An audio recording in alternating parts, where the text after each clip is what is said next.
Já imaginou como seria se, de repente, sua cidade fosse invadida, seu lar destruído e você fosse forçado a caminhar por meses até uma terra desconhecida? Foi exatamente isso que aconteceu com o povo de Judá em 586 a.C. O glorioso Templo de Salomão, o coração da sua fé, foi reduzido a cinzas pelas mãos do poderoso exército babilônico do rei Nabucodonosor. Jerusalém, a cidade de Davi, caiu. Este não foi apenas o fim de um reino, foi o início de uma das transformações mais profundas da história da humanidade, o cativeiro babilônico. A marcha para a Babilônia foi uma jornada de dor e desespero. Imagine milhares de pessoas, acorrentadas, caminhando sob o sol escaldante do deserto por mais de 800 quilômetros. Famílias foram separadas, e a esperança parecia ter sido deixada para trás, junto com as ruínas de sua terra natal. Eles não estavam apenas se movendo geograficamente, estavam sendo arrancados de sua identidade, de sua fé e de seu Deus. A pergunta que ecoava em suas mentes era: onde está Deus agora? Ele nos abandonou? Ao chegarem na Babilônia, o choque cultural foi imenso. Em vez das colinas familiares da Judéia, eles se depararam com uma metrópole deslumbrante.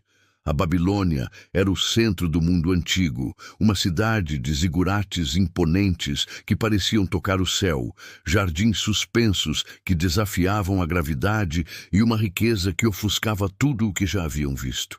Era um mundo de luxo, poder e muitos deuses. Como eles poderiam manter sua fé em um único Deus, em meio a um panteão tão vasto e sedutor? Foi nesse ambiente de opressão e esplendor que surgiram vozes proféticas cruciais.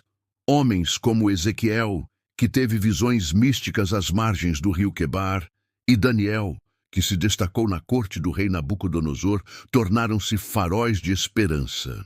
Eles não apenas confortaram o povo, mas também reinterpretaram o desastre.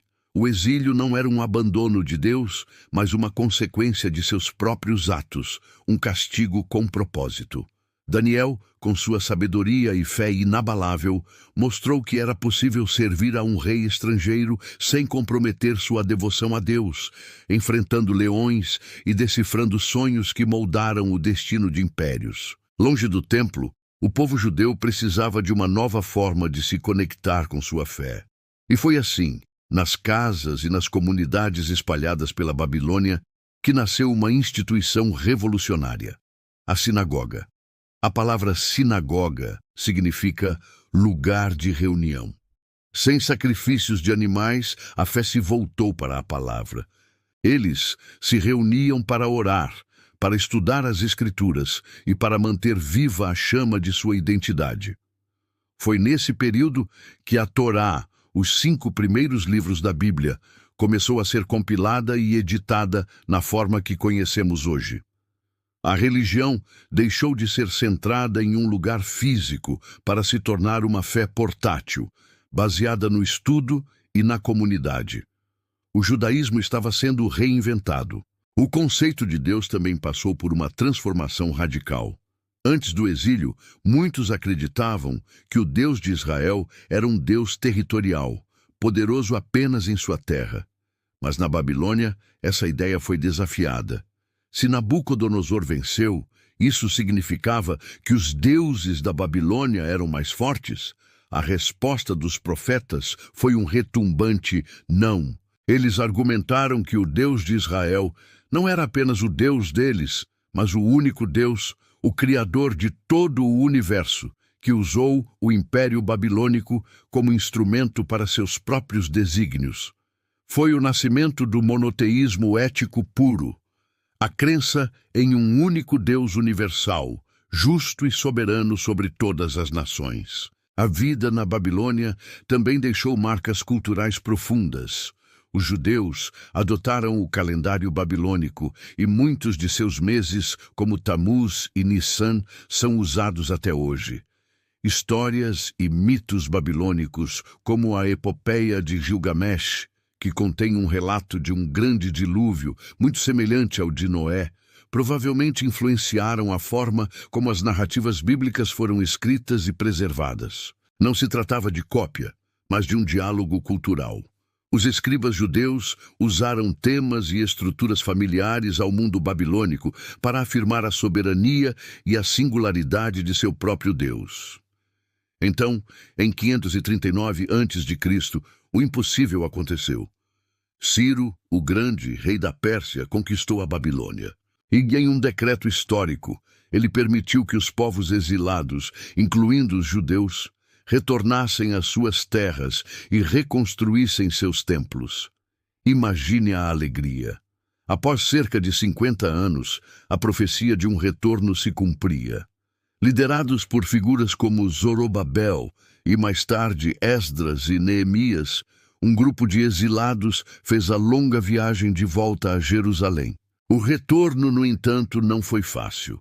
A terra estava mudada, e os que ficaram tinham seus próprios costumes.